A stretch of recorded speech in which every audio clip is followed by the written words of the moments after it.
feel amazing. Man, I feel amazing. Yeah, this is my first time trying not to just be, cheesing right now in this interview, but I feel good. It's been a long time coming, so don't want to go back to where we were. What did you see in your team tonight, just to battle and finish this one out? It was close all game, but you were able to play that solid 48 minutes you guys. Yeah, I think that's what it was. We just were solid for longer. 48 minutes is what we've been preaching, and we've had slips that were just digging ourselves too deep of a hole, but this game just felt like solid throughout. We had a couple lapses, but we picked ourselves back up a little bit faster than we had been, so I think that was the key to the game. I asked Monty about that while he was just up here. Can there be like the irony in it takes this, most teams learn to win in the playoffs or trying to get into the playoffs, but you guys had to learn while going through something that no team has gone through before, the complete opposite, right? And this is probably, you said, the best 48 minutes you guys have played. You guys haven't really ended games poorly the last few, it's just maybe been the second quarter. Like, do you think there could be some irony in learning how to win by trying to end? Yeah, that was the message, like, when we got into the foul game later on, and they hit a couple shots, and then it got tight, got back to 4.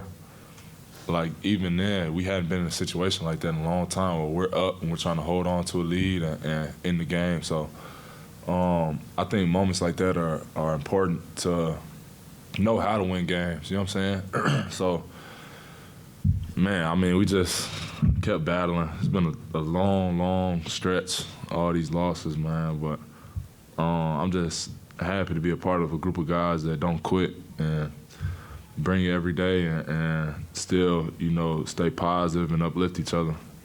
It's cool to be around that, so I couldn't be happier for the group. And Monty said there was a sense of relief in the locker room.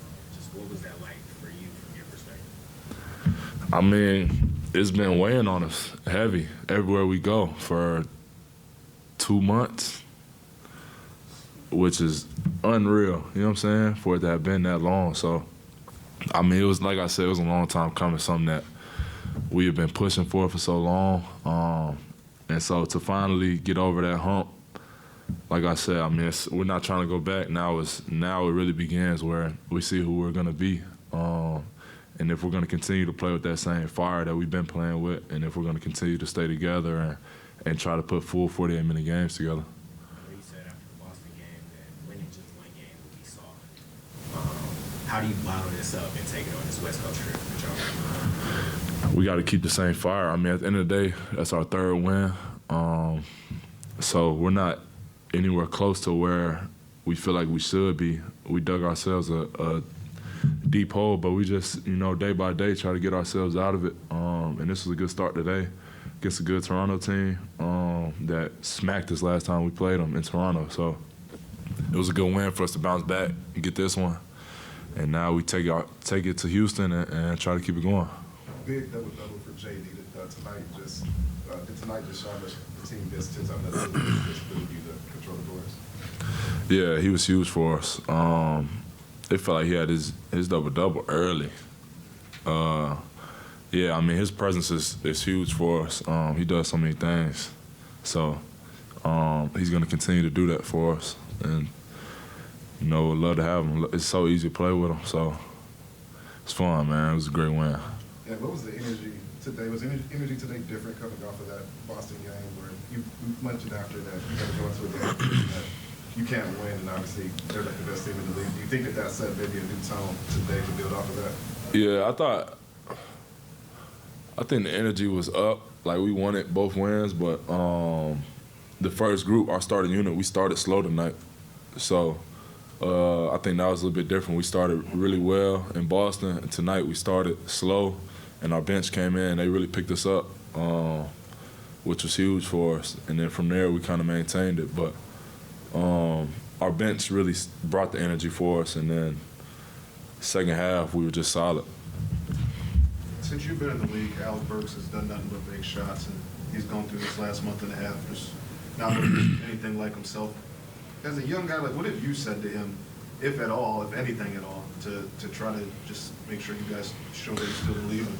Yeah, I mean, like he always says it always comes back around with anything, you know. So, you know, I mean, I always say that to him. I call him all buckets.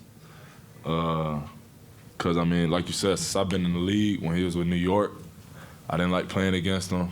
And so to have him on the squad, that's what he does, is score the ball. So that's something that, even through the slump, I trusted in him. Anytime I throw it out there, I trust him to knock down shots because that's what he does. So it was only right that it came back around and then a big moment for us. How much of a difference is it playing with spread floor for someone like you? I mean, for me, someone that operates primarily out of the middle third of the court, it definitely helps.